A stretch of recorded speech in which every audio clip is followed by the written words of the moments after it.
osudu ptáš, co dnes a zítra schystá.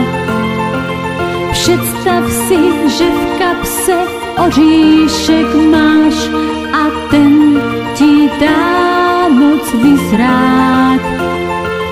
Na ty, kdo s cílem zlým chtějí tvou dráhu skřížit, šetři si oříšky pro chvíli zlou, kdy sám si náhle přiznáš.